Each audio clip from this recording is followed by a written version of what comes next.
Ever felt like your world was falling apart? Imagine that feeling, but instead of just a feeling, it's your reality. Today we retelling the story of a woman whose courage became her armor when everything she knew was turned to rubble. This isn't just a tale of survival. It's a testament to the incredible strength of the human spirit. Her name is known in the quiet corners of a war-torn town, a place where the sky once rained down not just rain but fear. Life before was simple,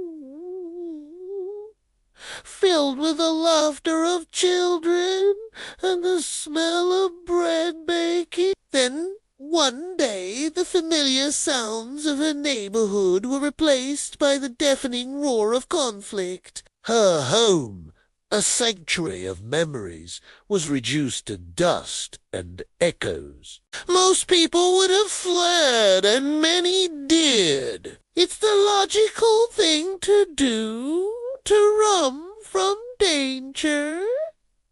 But she stayed. Not out of stubbornness, but out of a profound sense of duty to the people who were too old, too young, or too sick to leave. She saw the fear in their eyes and knew she couldn't abandon them. She transformed from a neighbor into a lifeline. Her days became a blur of risk and resourcefulness. She would navigate through treacherous, rubble-strewn streets, listening for the dreaded whistle of incoming threats, all to find food, clean water, and medical supplies. She learned to read the silence between explosions, to know which paths were safer and which were almost certain death traps. She became the pulse of a community holding on by a thread. One afternoon, while carrying a small bag of scavenged medicine for a sick child, the unthinkable happened. She was caught in a crossfire, crouching behind a shattered wall.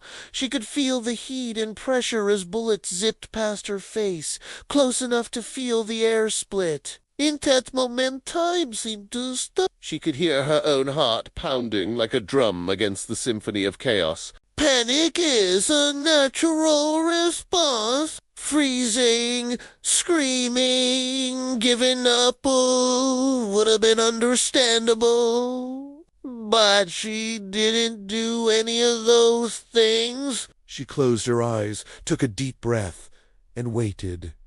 It wasn't a passive wait. It was an act of supreme control. She was channeling all her fear into a single point of focus, the child waiting for the medicine. Her purpose was stronger than her terror. When the shooting subsided for a moment, she didn't hesitate. She scrambled from her hiding spot and ran faster than she ever thought possible, not looking back. She made it to the makeshift shelter, delivered the medicine, and collapsed, not from injury, but from sheer exhaustion and a release of adrenaline. The people she helped saw her not as a hero from a storybook, but as something more real, a symbol of hope. Her bravery wasn't about being fearless. It was about acting despite the fear. It was about choosing compassion over self-preservation. Again and again. Her courage didn't shake because it was anchored in love for her community. This story reminds us that true strength isn't about the absence of fear, but about what we do when we're terrified. It's about the small acts of kindness that can hold a world together when it's trying to tear itself apart. Her legacy isn't written in history books, but in the lives she touched and the community she helped keep alive. Thank you for watching. If this story moved you, please give this video a like and subscribe for more stories of incredible human resilience. Until next time, stay safe and be kind.